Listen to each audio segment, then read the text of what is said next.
আজকে মা নিজেই চলে গেছিল জামাইয়ের জন্য বাজার করতে। আর আমিই কিন্তু বলেছিলাম সকালে তুমি মাছই নিয়ে এসো, আর আমার কথাতে দেখো মা মাছ নিয়ে এসেছে। মাকে বলছিলাম রাতে যাওয়ার সময় রুটি আর মাংস করে দিও।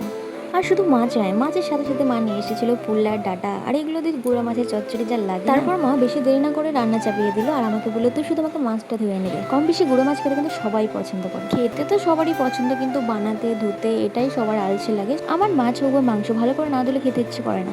এদিকে মা বললো গাছে দেখ ফুল হয়েছে, তুলে এনে দে, বড়া করে দেবো।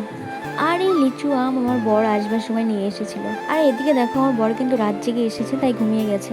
এখানে মাছ ভাজা ছিল, বড়া ভাজা ছিল, ফুলের বড়া ছিল। তো মা বললো যে এটা দিয়ে জামাইকে খেতে দে, আর সে আমাকে বললো তুমি নিজেই আমাকে খাইয়ে দাও।